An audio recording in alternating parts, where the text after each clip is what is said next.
폴란드 방문을 마친 윤석열 대통령이 현지 시간으로 오늘 우크라이나를 극비리에 전격 방문했습니다. 잠시 뒤 젤렌스키 대통령과의 정상회담도 예정돼 있습니다. 폴란드에서 취재 중인 배양진 기자 연결해 보겠습니다. 배 기자, 윤 대통령이 우크라이나를 언제 방문한 겁니까? 네, 어제 폴란드 순방을 마친 뒤 귀국 일정을 미루고 오늘 우크라이나를 방문한 겁니다. 우크라이나에 도착한 윤 대통령은 먼저 키이우 인근의 부차시 학살 현장과 민간인 주거 지역에 미사일 공격이 집중됐던 이르핀시를 돌아봤습니다. 윤 대통령은 또 수도 키이우에 있는 우크라이나 전사자 추모의 벽에 헌화한 뒤 젤렌스키 대통령과 정상회담을 할 예정입니다. 인도적 구호품을 포함한 지원 방안, 우크라이나 재건 협력 등을 담은 회담 결과가 발표될 걸로 보입니다. 사전 예고 없이 깜짝 방문한 건데 취재된 방문 배경이 있습니까? 네, 윤 대통령은 이번 나토 정상회의 중에도 젤렌스키 우크라이나 대통령과 함께 있는 모습이 포착되기도 했습니다. 하지만 당시까지만 해도 우크라이나 방문은 전혀 공개되지 않았었습니다. 우크라이나가 여전 전쟁인 만큼 마지막까지 보안을 유지한 걸로 보입니다. 대통령실은 젤렌스키 대통령의 정식 초청이 있었다고 밝혔습니다.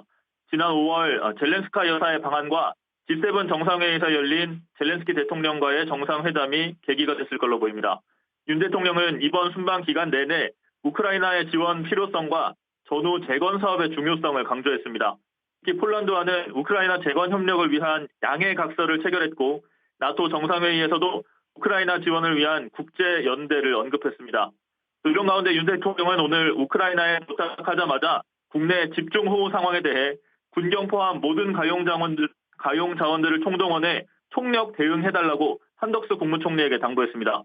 지금까지 폴란드 바르샤바에서 JTBC 배양진입니다. 동유럽을 순방 중인 윤석열 대통령이 우크라이나를 전격 방문한 뒤 잠시 후 귀국길에 오릅니다. 이번 방문으로 향후 우크라이나 재건 사업에 적극 참여할 수 있다는 기반을 다졌다는 평가가 나오고 있습니다. 배양진 기자입니다. 윤석열 대통령과 김건희 여사가 붉은색 등을 재단에 내려놓고 고개를 숙입니다. 300명이 넘는 민간인이 학살된 우크라이나 부차 시내 한 성당 앞입니다. 윤 대통령은 현지 시간 15일 전쟁 중인 우크라이나를 전격 방문했습니다. 생 즉 사 즉 생의 정신으로 우리가 강력히 연대해 함께 싸워 나간다면 분명 우리의 자유와 민주주의를 지켜낼 수 있을 것입니다.